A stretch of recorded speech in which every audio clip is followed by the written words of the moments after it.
ಅಮೂಲ್ಯ ಇರಿ ವೇದಾಂತ್, ನಾನೇ ಡೀಟೇಲ್ ಆಗಿ ಹೇಳ್ತೀನಿ.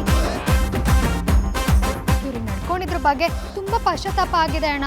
ಅದಕ್ಕೆ ಈ ತರ ಪ್ರೈವೇಟ್ ಆಗಿ ಮೀಟ್ ಮಾಡಿ ಮತ್ತೆ ಕೆಲ್ಸಕ್ಕೆ ಜಾಯ್ನ್ ಆಗು, ಬೇಕಿದ್ರೆ ಸಂಬಳ ಜಾಸ್ತಿ ಮಾಡ್ತೀನಿ ಅಂತ ಹೇಳಿದ್ರು.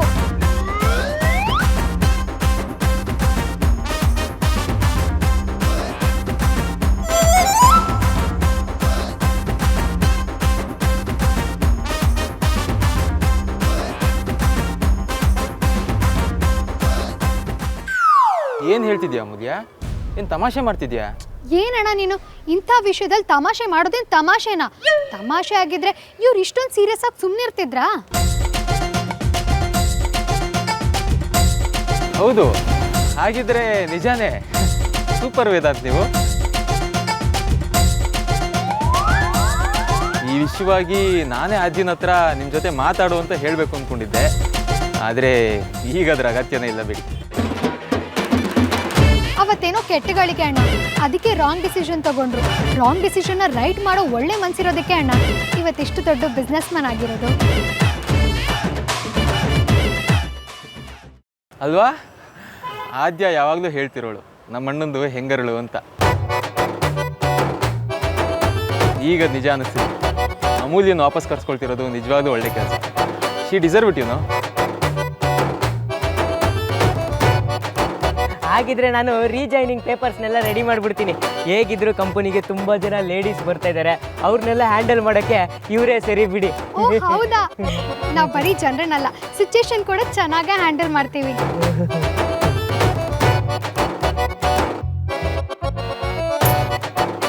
ಎಂತ ಓವರ್ ಆಕ್ಟಿಂಗ್ ಹುಡುಗಿ. ಈ ಸಿಚುವೇಶನ್ ಬಳಸ್ಕೊಂಡು ಕೆಲಸ ಕೆಡಿಸ್ಕೊಂಡು ಅಬ್ಜೆಕ್ಷನ್ ಮಾಡಿದ್ರೆ ವಿಕ್ರಾಂತ್ ಮ್ಯಾಟ್ರ್ ಹೊರಗೆ ಬರುತ್ತೆ. ಛೇ ಬಾಸ್, ಅದೇನೋ ಸ್ಯಾಲ್ರಿ ಹೈಕು ಅಂದ್ರಲ್ಲ, ಅದೆಷ್ಟು ಅಂತ ಹೇಳ್ಬಿಟ್ರೆ HR ಹತ್ರ ಮಾತಾಡ್ಬಿಡ್ತೀನಿ. ಇರ್ಲಿ ಬಾಸ್, ಆಮೇಲೆ ಮಾತಾಡೋಣ. ಸರಿ, ಹಾಗಿದ್ರೆ ಆದಷ್ಟು ಬೇಗ ವಾಪಸ್ ಕೆಲ್ಸಕ್ಕೆ ಜಾಯ್ನ್ ಆಗ್ಬಿಡು. ಆಮೇಲೆ ಕೋಪ ಬಂತು ಅದು ಇದು ಅಂತ ಕೈ ಕೊಡ್ಬೇಡ, ಏನೋ. ಆಯ್ತಣ್ಣ, ಕೋಪ ಮಾಡ್ಕೊಳ್ಳಲ್ಲ. All the best madam, soon see you. ಸರಿ, ಹಾಗೆ ನಾನು ಬರಲ್ಲ. ವೇದಾಂತ್. ಯಾ ಈ ಬಜಾರಿ ನಾನು ಹಿಂಗೆ ವಾಪಸ್ ಕೆಲ್ಸಕ್ಕೆ ಬಾ ಅಂತ ಹೇಳಿದೆ. ನಿನಗೆ ಸ್ಯಾಲ್ರಿ ಜಾಸ್ತಿ ಕೊಡ್ತೀನಿ ಅಂತ ಬೇರೆ ಹೇಳಿದ್ನ. ಅಷ್ಟಲ್ಲದೆ ನಾನು ನಿನ್ನ ಹತ್ರ ರಿಕ್ವೆಸ್ಟ್ ಮಾಡ್ಕೊಂಡೆ. ಯಾಕೆ ನನ್ನ ಬೆನ್ನಿಂದ ಬಿದ್ದು ನನಗೆ ಟಾರ್ಚರ್ ಕೊಡ್ತಿದ್ಯಾ? ನಿಂಗೆ ಸ್ವಲ್ಪ ನಾದ್ರೂ ಮ್ಯಾನಸ್ ಅನ್ನೋದೇ ಇಲ್ವಾ? ಮರ್ಯಾದೆ ಉಳಿಸೋದಕ್ಕೆ ಥ್ಯಾಂಕ್ಸ್ ಹೇಳೋದ್ಬಿಟ್ಟು ರೇಗ್ತಿದ್ಯಲ್ಲ. ಕಾರ್ ಸೈಡಿಗೆ ಹಾಕುವಾಗ ನೀನೇ ತಾನೇ ಹೇಳ್ದೆ ಅಕ್ಕ ಮತ್ತೆ ವಿಕ್ಕಿ ಅವ್ರ ವಿಷಯ ಹೊರಗೆ ಬರಬಾರ್ದು ಅಂತ. ಸೊ ಆ ವಿಷಯನೂ ಗೊತ್ತಾಗಬಾರ್ದು, ನಮ್ಮಿಬ್ರ ಮೇಲೂ ಡೌಟ್ ಬರಬಾರ್ದು ಅಂತ ಹೇಗಂದೆ. ಡೋಂಟ್ ವೆರಿ, ಅಣ್ಣಂಗೆ ಚೂರು ಡೌಟ್ ಬಂದಿಲ್ಲ. ಹೇಗೆ ವಿಶ್ ಮಾಡಿ ಹೋದಂತ ನೀನೇ ನೋಡ್ದಲ್ಲ. Whatever, but I don't want to see you in my office. ನಿನ್ನ ಮುಖನ ಡೈಲಿ ನೋಡಬೇಕು ಅಂತ ನೆನೆಸ್ಕೊಂಡ್ರೆ ಸಾಕು, ಕೋಪ ಬರುತ್ತೆ ನನಗೆ. ಸಾಕು ಸುಮ್ಮನಿರಪ್ಪ. ನಮಗೆ ನಿನ್ನ ಮುಖ ಡೈಲಿ ನೋಡೋಕೆ ಆಸೆ ಇದೆ ಅನ್ನೋ ಥರ ಹೇಳ್ಬೇಡ. ನಮಗೂ ನಿನ್ನ ಗಂಟು ಮೂತಿ ನೋಡೋಕ್ಕೆ ಕೋಪ ಬರುತ್ತೆ. ಮತ್ತೆ ಯಾಕೆ ಸುಳ್ಳು ಹೇಳ್ಬೇಕಿತ್ತು? ನಾನೇನು ಬೇಕು ಅಂತ ಹೇಳಿಲ್ಲ. ಆ ಟೈಮಲ್ಲಿ ಏನು ಹೊಳಿತೋ ಅದನ್ನು ಹೇಳ್ದೆ ಅಷ್ಟೇ. ಸುಮ್ಮನೆ ತಲೆ ತಿನ್ಬಿಡು ಶುಂಠಿ ಶಂಕರ. ತೆಗೆದು ಬಾರಿಸ್ಬಿಡ್ತೀನಿ ನೋಡು. ನನ್ನ ಎದುರುಗಡೆ ನಿಂತ್ಕೊಂಡು ನನಗೆ ನಿಕ್ನೇಮ್ ಇಟ್ಟು ಕರಿತೀಯ? ಸರಿ ಬಿಡು, ನೀನು ಇಲ್ದೇ ಇರುವಾಗಲೇ ಇನ್ನೊಂದೆರಡು ಸೇರ್ಸ್ ಕರ್ಕೊಳ್ತೀನಿ.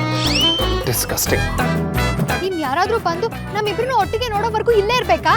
ನೀನು ಈಗ ನನಗೆ ಮಾಡಿರೋ ಡ್ಯಾಮೇಜಸ್ಗಳೇ ಸಾಕು. ಇನ್ನೊಂದು ಚಾನ್ಸ್ ಸಿಕ್ಕಿದ್ರು ಅವನಾಗ ಮದುವೆ ಪ್ರಪೋಸಲ್ ಕೊಡೋದಕ್ಕೆ ಬಂದಂತ ಹೇಳೋದಕ್ಕೂ ಹೆಸರೋಲ್ಲ.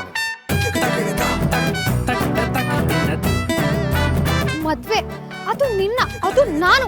ಏನ್ ತಮಾಷೆನಾ? ಚಿಚಿ. ಇದಕ್ಕೆ ನಮ್ಮಮ್ಮ ಇವನಿಗೆ ಸಂಸ್ಕಾರ ಇಲ್ಲ ಅಂತ ಹೇಳೋದು. ಜೊತೆಲಿರೋರು ಮನುಷ್ಯರೇ ತಾನೆ. ಒಂದು ಮಾತು ಕುಡಿತೀರಾ ಅಂತ ಕೇಳಿದ್ರೆ ಇವ್ ನಾಸ್ತಿ ಕರ್ಕೋಗುತ್ತೆ ಕುಬ್ಬೆ ಮುಂದೆ.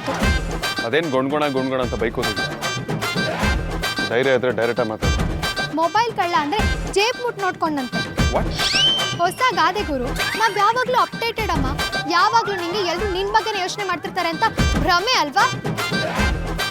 ಸೀರಿಯಸ್ ಆಗಿ ಹೇಳ್ತೀನಿ, ಆದಷ್ಟು ಬೇಗ ಡಾಕ್ಟರ್ ಹತ್ರ ತೋರಿಸ್ಕೊ. ನೀನ್ ಹಾಳಾಗ್ತಿ ಅಂತಲ್ಲ, ನಿನ್ ಜೊತೆಲಿರೋರು ಹಾಳಾಗ್ಬಾರ್ದು ಅಂತ. ಇಷ್ಟೆಲ್ಲ ಆದ್ರೂ ನಿನ್ನ ಹತ್ರ ಮಾತಾಡ್ತಿದ್ದೀನಲ್ಲ, ನನಗೆ ಬುದ್ಧಿ ಇಲ್ಲ. ಈಗ ನಿನಗ್ ಬುದ್ಧಿ ಇದೆ ಅಂತ ಯಾರಪ್ಪ ಅನ್ಕೊಂಡ್ರು? ನೀನನ್ನು ಕಂಟ್ರೋಲ್ ಮಾಡಬೇಕು ಅಂತಂದ್ರೆ ಇಗ್ನೋರ್ ಮಾಡೋದು ಒಂದೇ ದಾರಿ. ನಾನೇ ಸುಮ್ಮನೆ ಇದ್ಬಿಡ್ತೀನಿ.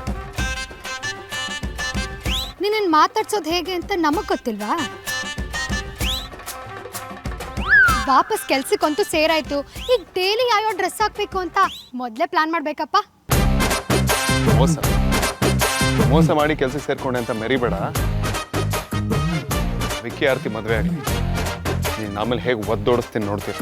ಯಾರೋ ಮಾತಾಡಲ್ಲ ಅಂದ್ರಪ್ಪ. ತೋರ್ಸ್ಕೊಂಡ್ ಕೊಡಿದ್ರೆ ಹೊಟ್ಟೆ ನೋವು ಬರುತ್ತೆ ಅಂತ ಯಾರು ಹೇಳಿಲ್ವಾ ನಿನ್ಗೆ? ವಾಟ್? ಏನಿಲ್ಲ, ಗೌತಮ್ ಬಂದ್ರು ಅಂದೆ. ಗೌತಮ್, ಏನು ಡಿಸೈಡ್ ಮಾಡಿದ್ರಿ? ಇವತ್ತು ಏನಾದರೂ ಕಾಲರ್ ಹಿಡಿಯೋ ಪ್ಲಾನ್ಸ್ ಇದೆಯಾ? ಐ ಆಮ್ ಸಾರಿ, ನಿನ್ನೆ ನಡೆದಿದ್ದೆಲ್ಲ ನೋಡಿದ ಮೇಲೆ ಇವತ್ತು ಮೀಟ್ ಮಾಡೋದು ಹಾಗಿರಲಿ, ನನಗೆ ಫೋನಲ್ಲಿ ಮಾತಾಡೋಕ್ಕೂ ಇಷ್ಟ ಆಗಲಿಲ್ಲ. ಸಾರಿ ಅಗೇನ್, ನಾನು ತುಂಬ ಕೆಟ್ಟದಾಗಿ ನಡ್ಕೊಂಬಿಟ್ಟೆ. ಪರವಾಗಿಲ್ಲ, ಅವ್ರೇನು ಅಂದ್ಕೊಂಡಿಲ್ಲ.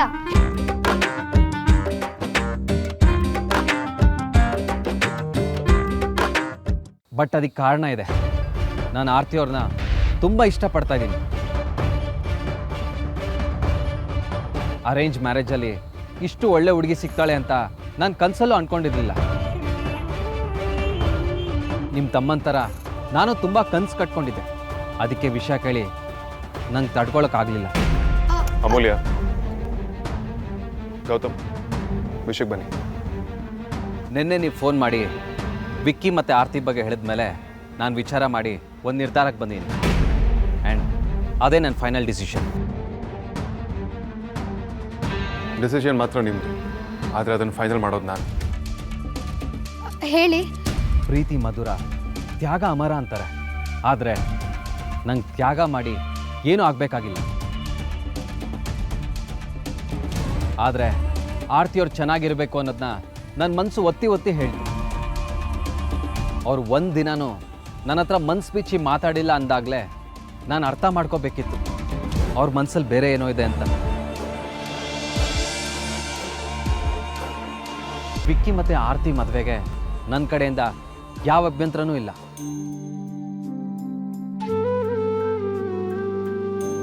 Thank you Gautam. ಮನುಷ್ಯತ್ವನೇ ಇಲ್ದಿರೋ ಜನಗಳ ಮಧ್ಯೆ ನೀವು ಗ್ರೇಟ್ ಆಗಿಬಿಟ್ರಿ. ನಿಮಗೆ ಹೇಗೆ ಥ್ಯಾಂಕ್ಸ್ ಹೇಳಬೇಕು ಅಂತಲೇ ಗೊತ್ತಾಗ್ತಾ ಇಲ್ಲ. ನಿಮಗೆ ಡಿಸಿಷನ್ ತಗೊಳ್ಳೋದಕ್ಕೆ ಕಷ್ಟ ಆಗಿದೆ ಅಂತ ನನಗೆ ಗೊತ್ತು. ಆದರೆ ನಮ್ಮ ಸಂಬಂಧನೇ ಮುಗ್ದೋಯ್ತು ಅನ್ಕೋಬೇಡಿ. ನೀವು ಯಾವಾಗಲೂ ನನಗೆ ಒಳ್ಳೆ ಫ್ರೆಂಡಾಗೇ ಇರ್ತೀರಾ. ನಮ್ಮ ಮನೇಲಿ ಸಡನ್ನಾಗಿ ಮದುವೆ ನಿಲ್ಲಿಸಿ ಅಂತ ಹೇಳೋಕ್ಕಾಗಲ್ಲ. ನೋಡಿ, ಯಾರಿಗೂ ಹರ್ಟ್ ಆಗದಿರೋ ಥರ ಇದಕ್ಕೊಂದು ಸೊಲ್ಯೂಷನ್ ಹುಡುಕಿ. ಶೋರ್, ನೀವೇ ಓಕೆ ಅಂದಮೇಲೆ ಅರ್ಧ ಕೆಲಸ ಮುಗಿದಾಗಿ ನಾನೇ ಬರ್ತೀನಿ. ಹಲೋ, ಅವರಷ್ಟೆಲ್ಲ ಮಾಡಿದರೆ ಒಂದು ಥ್ಯಾಂಕ್ಸ್ ಹೇಳಕ್ಕೆ ಗೊತ್ತಾಗಲ್ವಾ? ನಾನು ಯಾಕೆ ಥ್ಯಾಂಕ್ಸ್ ಹೇಳಬೇಕು? ಅವನೇನು ಇದನ್ನೆಲ್ಲ ಸುಮ್ಮನೆ ಮಾಡಿದಾನ. ವೇದಾಂತ್ ವಸಿಷ್ಠ ವಿಷಯಕ್ಕೆ ಇಂಟರ್ಫಿಯರ್ ಆಗಿದ್ದಾರೆ ಅಂತ ಅವ್ನಿಗೆ ಅರ್ಥ ಆಗಿರುತ್ತೆ. ಈ ಮದುವೆ ಯಾವುದೇ ಕಾರಣಕ್ಕೂ ನಡೆಯೋದಿಲ್ಲ. ಅದಕ್ಕೆ ಸುಮ್ಮನೆ ಓಕೆ ಅಂತ ಹೇಳಿದ. ಥ್ಯಾಂಕ್ಸ್ ಬರಕ್ಕೆ ಹೇಳಿ. ನಿಂದು ಒಂದು ಜನ್ಮನ. ನಿನ್ನ ತಮ್ಮ ಮತ್ತೆ ನಮ್ಮ ಅಕ್ಕಂಗೋಸ್ಕರ ಅವರೇ ಇಷ್ಟೆಲ್ಲ ಮಾಡಿದ್ದಾರೆ.